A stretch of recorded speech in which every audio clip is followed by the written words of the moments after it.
Hey, my friends, this is The Inspiration Place, and I'm your host, artist Miriam Schulman. When we recorded this episode a few weeks ago, I was still optimistic about hosting an in-person New York City event at the end of April. As many of you may have heard, the museums are closing, Broadway is closed, and the St. Patrick's Day parade is canceled for the first time in 250 years. By the way, happy St. Patrick's Day if you're listening to this when it goes live. So in light of the current uncertain environment, I've made the executive decision to not host my live New York event and to move it to a virtual event. However, I'm still going to play my original podcast episode in the hopes that you're going to enjoy the fantasy of a virtual trip to New York. This is really your playbook for the perfect New York City day. And rest assured, I will be rescheduling the live event for a warmer, happier time. However, since so many of you are stuck at home, I am hosting a virtual workshop on April 24th anyway, and it's going to be awesome. I'm still limiting the attendance to make sure that those who join get personalized attention from me. You can learn more about the workshop either on the original link that I mentioned in the show or the new link I just created, which is schulmanart.com/workshop. Enjoy the show. Hey there, Miriam Schulman, and you're listening to episode number 81 of the Inspiration Please podcast. Today, we're talking about why no one wants to buy your hand-painted rock, why only your friends buy your art, a little bit about Michaelangelo, as well as giving you a virtual tour through the perfect New York City day. So for this whole potpourri, stay tuned. Today's episode is sponsored by the Artist Incubator. If you're wondering how to skyrocket your success as a professional artist step by step, and if you're ready to start investing in your art career, you're in the right place. I've done it and I can show you how to do it too using the Passion to Profit framework. To learn more, go to schulmanart.com/biz. That's BIZ. It's the Inspiration Place podcast with artist Miriam Schulman. Welcome to the Inspiration Place podcast, an art world insider podcast for artists by an artist, where each week we go behind the scenes to uncover the perspiration and inspiration behind the art. And now, your host, Miriam Schulman. Well, hey there. This is your host, artist Miriam Schulman, and you're listening to episode number 81 of the Inspiration Place podcast. I am so happy that you're here. Today, we're talking all about you, Michaelangelo, and also the Metropolitan Museum of Art. In this episode, you're going to discover my curated blueprint for a perfect New York City day, why nobody wants your hand-painted rock, and maybe why only your friends are buying your art. But before we get there, I wanted to tell you about the in-person New York City day that I'm hosting on April 24th, 2020. It's an intimate New York City immersion. By the way, this event is 100% free for my Artist Incubator members, but since not all of them will be able to travel all the way to New York, I've decided to open up a very, very limited number of tickets to non-incubator members. Now, the complete exact itinerary is still in flux, but I want to share with you a taste about what's happening. I want you to think of this not as a commercial for my live event, because it really isn't. This is actually a playbook about what you should do when you go to New York. But of course, I'm hoping that you're going to do it with me. So I'm starting the day off in the Cafe Zabarsky. The Cafe Zabarsky bears the name of the Noé Gallery co-founder, Serge Zabarsky. This cafe draws inspiration from the great Viennese cafes that served as important centers of intellectual and artistic life at the turn of the century. This makes the cafe the perfect meeting spot for a group of artists to begin our New York adventure. It's outfitted with period objects, including lighting fixtures from Osef Hoffman and furniture by Adolf Loos and banquettes that are upholstered with a 1912 Otto Wagner fabric. It's absolutely stupendous. There's even a Bosendorfer grand piano in one corner of the cafe. Now, we're going to be there in the morning, so there's most likely not going to be any live music. But if you are planning a trip to New York, just know that this particular cafe does do live cabaret. So just something to know. We're going to enjoy this late breakfast together of whatever suits your fancy on the menu. But let me give you a sampling. So the cafe is run by a Michelin star chef, Kurt Gudenbrunner. He has basically a modern take on the culinary heritage with a menu, listen to this, I'm such a foodie, that reflects the history and allure of the Viennese cafe and restaurant tradition. So here is a sampling of the types of traditional foods they ate.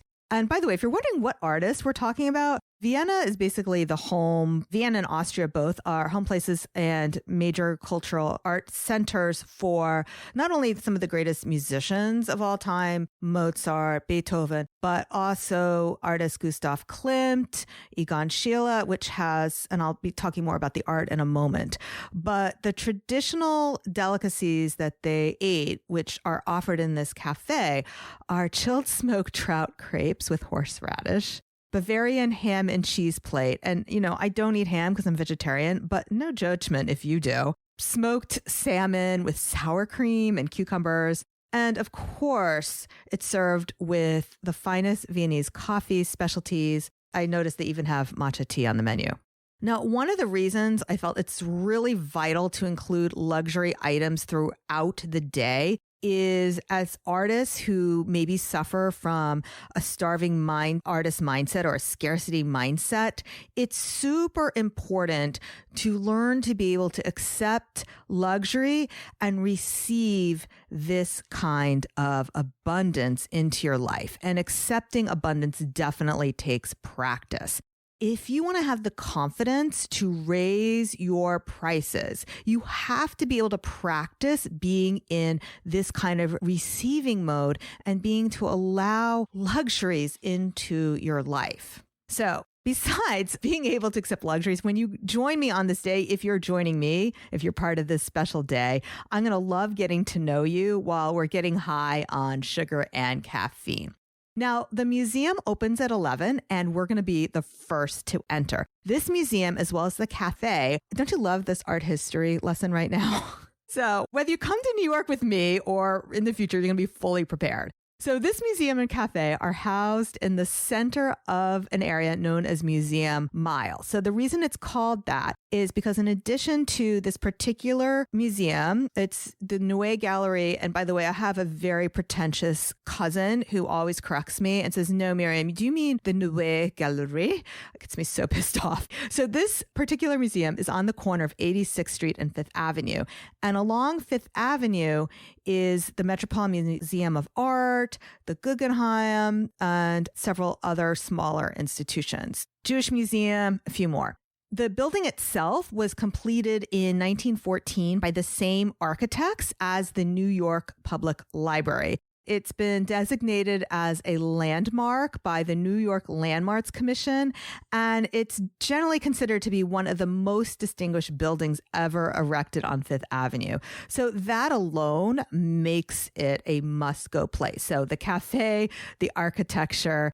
At one point, this building was actually owned by Cornelius Vanderbilt, and later this building was purchased by Ronald Lauder and Serge Sabarsky in 1994. And for those who don't know, Ronald Lauder is part of the Estee Lauder family fortune. And the late Sabarsky was a famed art dealer as well as a friend of Ronald Lauder.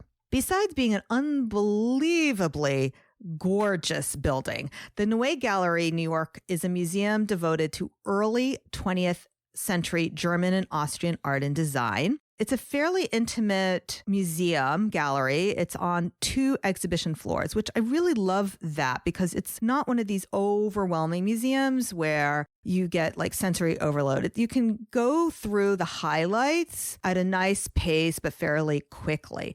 The collection features art from Vienna circa 1900. And if you're not sure yet why you should care about this, let me tell you, the most precious artwork in this collection is Gustav Klimt's portrait of Adele, otherwise known as Woman in Gold. Yep, that painting. So, not only that painting, that's not the only reason to visit this museum, as the German and Austrian collection also includes Egon Schiele and other very important works. Highlights from the museum's extensive collection of Austrian art from this period, from about 1890 to 1940, they're going to be on view this spring. So you're not going to want to miss out, especially this painting. I don't think it's always on exhibit at this museum, but it is on exhibit this spring. So that is a must-see painting for every artist to have on their bucket list, and I can't wait. All right, so if seeing Woman in Gold was on your bucket list, you can definitely now check this off. We'll get our fill of this museum, and now imagine yourself strolling down Fifth Avenue. So this event is planned for the end of April, which, by the way, flu season will be over. I'm not going to mention the dirty C word, but that will be long in the rear view mirror by the end of April. And I do happen to know that both Delta as well as United are waiving penalty fees for any travel booked between now and April 30th. So you are fully protected that way as well. But that's not going to happen. Flu season will be long gone. Let's imagine that April 24th is a warm spring day and we're going to walk along Fifth Avenue on the Central Park side of the street. And that will serve both as a palate cleanser for the senses, as well as help us get some steps in after all that decadence at the cafe. Now, the order of what follows is somewhat still in flux, as I have to secure the afternoon meeting room and dinner reservations. But on the agenda for 100% sure is the Metropolitan Museum of Art. So like I said, depending on timing, we'll either head for lunch immediately to the members' dining room, which has views of Central Park, or we'll go straight to the Dutch paintings of the 17th century. What I have on the agenda today is seeing some of the greatest portraits of all time. So the Dutch paintings are the golden age of Rembrandt, Hals, and Vermeer. And these paintings have been a highlight of the Met collection since the museum purchased it in 1871. This particular exhibition brings together some of the museum's greatest paintings to really have a beautiful view of this chapter of art history and see it in a new light. So there's 67 works of art that are organized thematically. If you're a portrait painter like I am, bringing together in your mind's eye the glory of the Austrian decadence of Gustav Klimt, along with the quiet realism of the Dutch portraits, and to have that juxtaposition in the same day will be completely life-altering for you. Now, the other thing I want to point out, this exhibition also provides the opportunity to view rarely exhibited paintings, including a woman artist, Margareta Haverman. Her painting, A Vase with Flowers, is one of only 2 known paintings by this artist and the only painting by an early Dutch woman currently in the Met collection. Now, I want to point out to you that hardly any women artists had access to nude models, and that's why they became still life specialists and painted flowers instead of the portrait and the figure. And it's so important to celebrate women artists, and I know a lot of you love to paint flowers as well. So to celebrate this woman's art is really important. Now, since this day is planned for April 24th, it might be possible that the rooftop of the Met is open. I checked the Met's website, 2 different places. One said the rooftop doesn't open till May, but another said mid-April, weather permitting. So let's cross our fingers, because hands down, you will get the best views of Manhattan from the Met rooftop. Now, after lunch, the plan is to meet for an afternoon of masterminding, coaching, and brainstorming all about your business. And I do have a theme for this workshop day.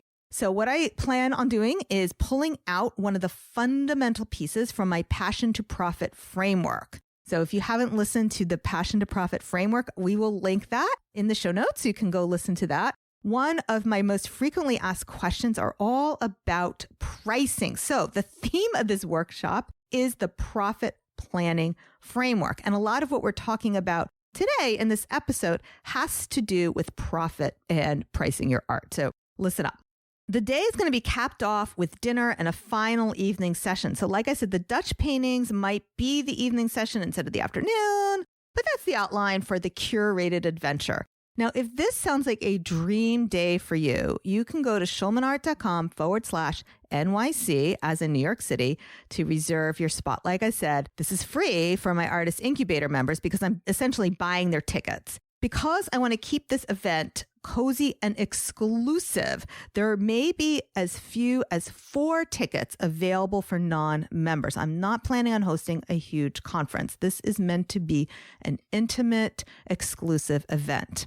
You get yourself to New York City and I'll treat you to all the luxuries of a beautiful and inspiring art day, from museum passes and food. I truly hope you can join me. All right. Now let's go on with today's content. What I thought I'd share with you today are those things that are coming up most frequently during my Passion to Profit planning sessions. If you choose to apply for an Artist Incubator program, you do get a free Passion to Profit planning session with me. I do these sessions to make sure anyone who wants to join the incubator is a good match and will get the most out of the program.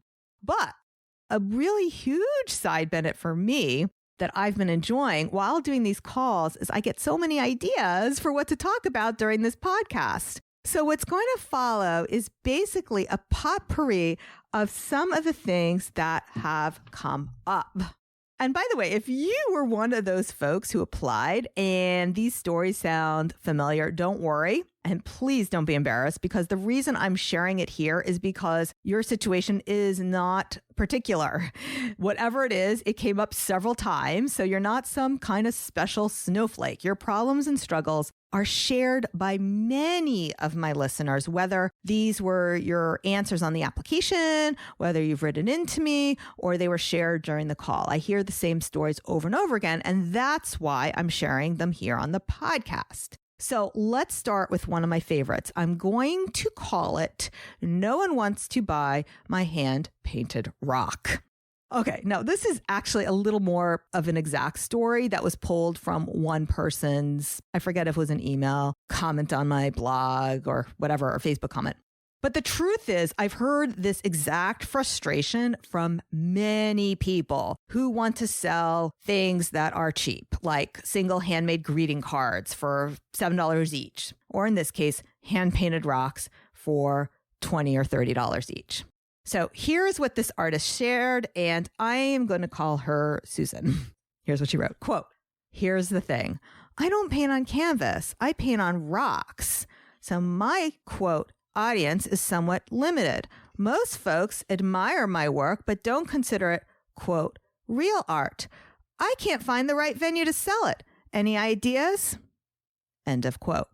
And by the way, I do want to point out to you that most of the time people know what their problem is and they just don't want to admit that this should be a problem. Like, notice how this person knows, she knows the problem is that she doesn't paint on canvas and it's hard to find an audience.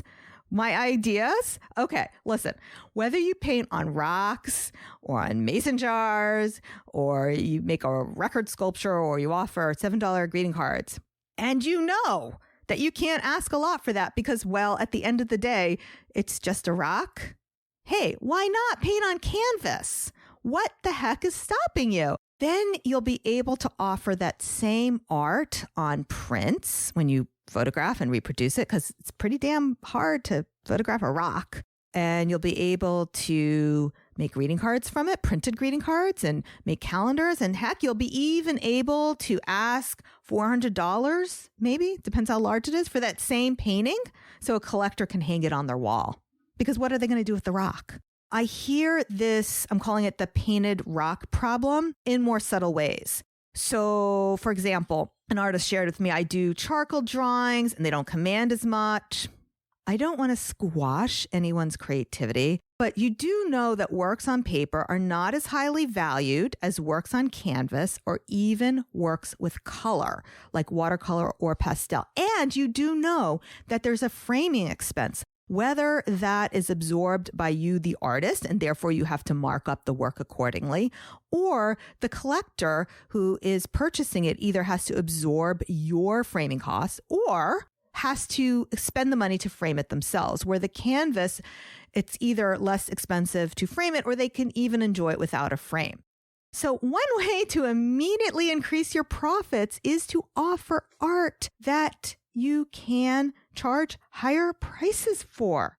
Now, if you, my friend, are not a rock painter, I took that because that was probably the most obvious example, but I do get emails from other people like they're painting on mason jars or they're doing something else that's very crafty and they're frustrated. Don't assume this story doesn't apply to you, because I know it has applied to me in the past and it's something we all fall victim to.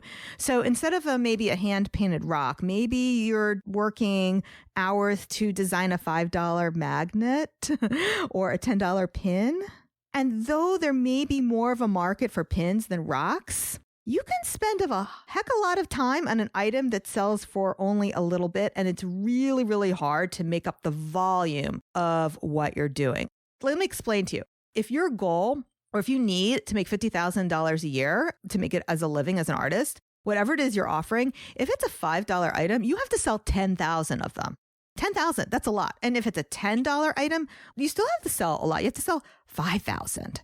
And even if it's a $50 item, well, then you have to still find 1,000 people to buy that $50 item. So it's so much easier to sell 50 paintings for $1,000 each or 25 paintings for $2,000 each.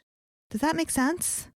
Like I said, even if you're not painting on rocks, ask yourself, how long did you spend on that 8-inch painting? You know, people like to do those 8 by 8-inch paintings.